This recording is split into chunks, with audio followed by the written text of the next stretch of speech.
आपने फ़िल्मों में देखा होगा कि लोग फ़िल्मी कलाकार कई मौक़ों पर अपने बॉडी डबल का इस्तेमाल करते हैं। ऐसे ही कई दुनिया के कई राजनेता भी अपनी सुरक्षा के लिए बॉडी डबल का या अपने डुप्लीकेट का सहारा लेते हैं।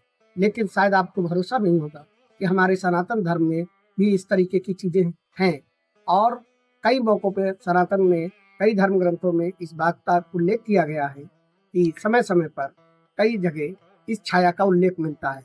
जैसे कि मैं आपको कहूँ कि लंकाधिपति रावण माता सीता को लेकर गया था, वो माता सीता असली नहीं थी, तो आपको भरोसा नहीं होगा। लेकिन हमारे शास्त्रों और धर्म ग्रंथों में इस बात का उल्लेख है कि वास्तविकता यही थी।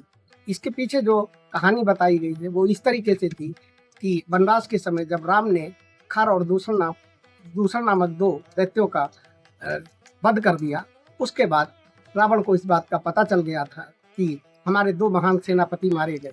ऐसे में राम को भी इस चीज़ का एहसास हो गया था कि महाबलशाली रावण इन हत्याओं का बदला लेगा और उसी समय उन्होंने माता जानकी से कहा कि अब समय आ गया है हमें अपनी लीला दिखाने का और मैं एक अग्नि का घेरा बनाता हूँ तुम्हारे चारों तरफ, तुम इसमें समा जाओ जिससे कि सुरक्षित रहोगी। इसके बाद राम ने उस माता जानकी के चारों तरफ एक अग्नि का घेरा बना दिया और माता सीता उसमें समा गई।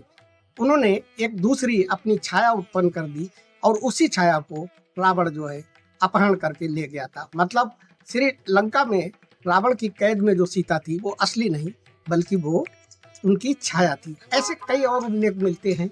एक बार माता पार्वती ने जब असुरों का बहुत अत्याचार बढ़ गया तो उन्होंने अपनी छाया उत्पन्न की और वो छाया काली और दुर्गा के रूप में हुई। एक और इसी तरीके की एक कहानी मिलती है ग्रंथों में और वो कहानी ये है कि सूर्यदेव भगवान की शादी देव शिल्पी विश्वकर्मा की बेटी संज्ञा से हुई थी। लेकिन सूर्यदेव के ताप को वो सहन नहीं कर पा रही थी और जिसकी वजह से उन्होंने अपनी एक छाया को जन्म दिया।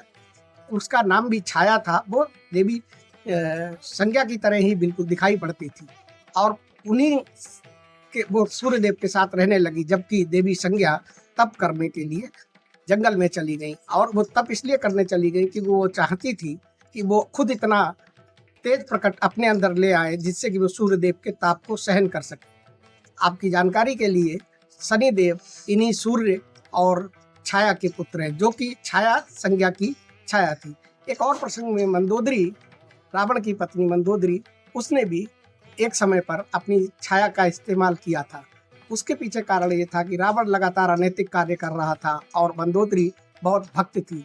उसको ये सब देखा नहीं गया तो उसने अपनी एक छाया बना दी जो लंकाधिपति रावण के साथ रहने लगी और वो जो है एकांत में चली गई। एक और महाभारत में भी वेद व्यास जी ने भी इस बात का उल्लेख किया है कि पांडवों की पत्नी द्रौपदी, जो कि अग्नि की पुत्री थी, वैसे तो वो राजा द्रुपद की पुत्री थी पांचाल नरेश, लेकिन वो अग्नि की पुत्री मानी जाती हैं।